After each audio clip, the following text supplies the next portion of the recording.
আসসালামু আলাইকুম। যুক্ত হয়ে গেলাম আরেকটা নতুন টিউটোরিয়াল ভিডিও নিয়ে।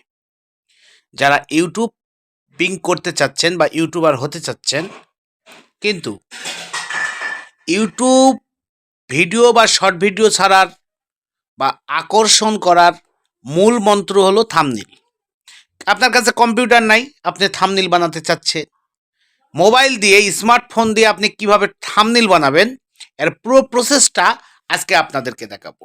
এই জন্য আমাদের প্রথমেই প্লে স্টোর থেকে একটি অ্যাপ ডাউনলোড করতে হবে। চলুন তাহলে আমরা মোবাইল দিয়ে থাম্বনেইল বানানোর কৌশলটা জেনে নেই। এবং সবাইকে অনুরোধ করব, যারা আমার এই নতুন চ্যানেল TMMSS মিডিয়াকে সাবস্ক্রাইব করেননি, তারা সাবস্ক্রাইব করে বেল বাটনটি অন করে রাখবেন। তাহলে নিত্য নতুন ভিডিওগুলো আপলোড দেওয়ার সঙ্গে সঙ্গে আপনারা নোটিফিকেশন। এবার প্রথমে চলে যাব প্লে স্টোর অ্যাপে। প্লে স্টোর অ্যাপে গিয়ে সার্চ করব পিক্সেল ল্যাব। পিক্সেল ল্যাব লিখে সার্চ করলে এইরকম নিচের অপশনের মতো একটা পিক্সেল ল্যাব চলে আসবে। এটা ওপেন করাই ছিল আমার ডাউনলোড, নাহলে ইনস্টল করে দিতে হবে। ইনস্টল নেওয়ার পর সরাসরি ওপেনে ঢোকার পর আমি চলে যাব সরাসরি, আমি একটা ব্যাকগ্রাউন্ড সিলেক্ট করব। ব্যাকগ্রাউন্ডটা সিলেক্ট করার জন্য যে ব্যাকগ্রাউন্ড আমার সিলেক্ট হয়ে গেছে, এখন বর্তমানে আমি থাম্বনেইলের একটা সাইজ নেব, ওই যে ইমেজ সাইজ থেকে ওই যে উপরের দিকে যে বারটা আছে, ওই উপরে বার দিলে এই ইউটিউব থাম্বনেইল, এই যে ইউটিউব থাম্বনেইল চলে আসবে। এই সাইজটা দিয়ে ওকে করব। ওকে করার পর আমাকে যে ছবিটা আমি নিব, সেই ছবিটা কিন্তু ব্যাকগ্রাউন্ডটা রিমুভ করে নিতে হবে। এই জন্য আমাকে ক্রোম ব্রাউজারের একটা করতে হবে, সাহায্য নিতে হবে। ক্রোম ব্রাউজারে গিয়ে আমি সার্চ অপশনে গিয়ে লিখতে হবে আমাদেরকে remove background dot BG, remove background dot PG, remove background dot BG. BG লিখলেই দিয়ে সার্চ করলেই আমাদেরকে একটা এরকম ইন্টারফেসে নিয়ে আসবে, রিমুভ ব্যাকগ্রাউন্ড। এখানে আমরা প্রথম যেটা আসবে এখানে ইন্টারফেস করলেই ফ্রি অপশনে গিয়ে চাপ দিলেই এরকম একটা ইন্টারফেস আসবে। এখানে আপলোড ইমেজে গিয়ে আমি গ্যালারি থেকে একটা, আমরা কি করতে হবে, আমাদেরকে একটা ছবি সিলেক্ট করতে হবে যেটার আমরা ব্যাকগ্রাউন্ড রিমুভ করতে চাই। এই যে টিক চিহ্ন দিয়ে দিলাম আমি একটা ছবিতে। এই ছবিটাকে আমরা এখানে আপলোড ইমেজে করে নিলাম। একটু অপেক্ষা করতে হবে, আপলোডিং হবে।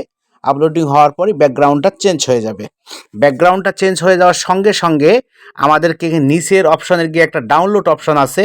এই ডাউনলোড, এই দেখেন নিচে ডাউনলোড অপশনটা থাকার এখানে চাপ দিলে এই যে ডাউনলোড হয়ে যাবে। ডাউনলোড হয়ে যাওয়ার পর আমরা চলে যাব, এটা কিন্তু আমাদের গ্যালারিতে সেভ হয়ে যাবে। ডাউনলোড হয়ে যাওয়ার সঙ্গে সঙ্গে আমরা চলে যাব কোথায়, সেই পিক্সেল ল্যাবে যেখানে আমাদের ব্যাকগ্রাউন্ড নেওয়া ছিল। এখন আমরা এটা, এই যে ইম্পোর্ট স্পেস থেকে চাপ দিয়ে ইম্পোর্টে গেলেই আমরা ওই ডাউনলোডকৃত ব্যাকগ্রাউন্ড রিমুভ করার ছবিটা চলে আসবে। এটাকে একটু আমরা একটু কাস্টমাইজ করে নিয়ে, ছবিটাকে ছোট করে নিয়ে আমরা ওই থাম্বনেইলের মধ্যে, ওই ব্যাকগ্রাউন্ডের মধ্যে গিয়ে সেট করব। সেট করার পর এই দেখেন, সেট করার জন্য ছোট বড় করা যায়, সমস্যা নেই। আপনার যতটুকু বড় রাখবেন না ছোট রাখবেন। রাখার পর আমাদেরকে নিচে যেতে হবে স্পেস অপশনে, যাওয়ার পর এখান থেকে একটা স্পেস নিতে হবে। স্পেসটা নিয়ে যতটুকু প্রয়োজন লেখাটা উঠবে যাতে আকর্ষণীয় হয়, এইটুকু নেওয়ার পর আমি কালারটা করে নিলাম। কালার অপশনে চাপ দিলেই কালারে চলে আসবে। পছন্দ মতো কালার নেওয়ার পর আমরা এখন চলে যাব রাইটিং অপশনে। এ থেকে এডিট টেক্সটে গিয়েই আমরা রাইটিং অপশনে গিয়ে এখানে লিখব মোবাইল দিয়ে। কি লিখব?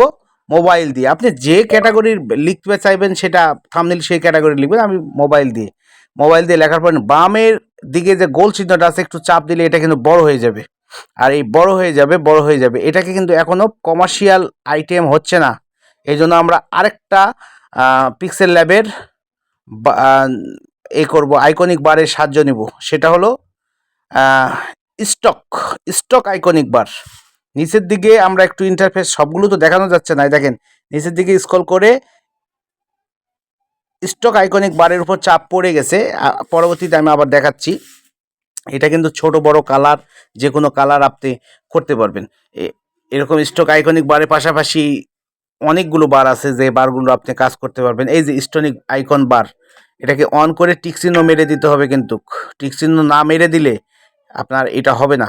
এই যে স্টক, এই যে আমি টিকচিহ্ন মেরে দিচ্ছি, দেখেন স্টক ছোট করে চাঁদের মতো এই যে এটা স্টক, এই স্টক আইকনিক বারের মধ্যে ঢুকে এটা করা যাবে।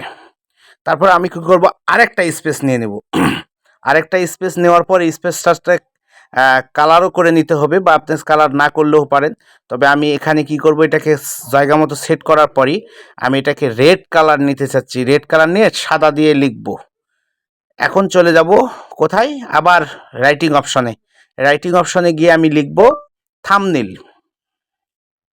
থাম্বনেল লেখা হয়ে গেছে। প্রথম বড় হাতের অক্ষরটা একটু দিয়ে নিব, নাহলে ওই টিটি লেখার জায়গা দিলে পুরোটাই বড় হাতে দিয়ে এখানে বসে দিলাম। বসে দেওয়ার পর থাম্বনেল লেখাটা সেট যখন হয়ে গেল, এখন আমি আরেকটা ইন্টারফেস নিয়ে এটাকে কি করব, তৈরিকরণ অপশনটা লিখে ফেলব। তৈরিকরণ, তাহলে কি মোবাইল দিয়ে থাম্বনেল তৈরিকরণ লেখাটা হয়ে গেল। এখন তৈরিকরণ লেখাটা ছোট হয়ে যাচ্ছে। ছোট হয়ে গেলে কি হবে, ফ্রন্ট অপশন নিয়ে আমি কাজ করব। ফ্রন্ট অপশন, তারপরে উপরের অংশে যে অ্যারো চিহ্নের উপরে আছে এটাকে সেভ করে নিলেই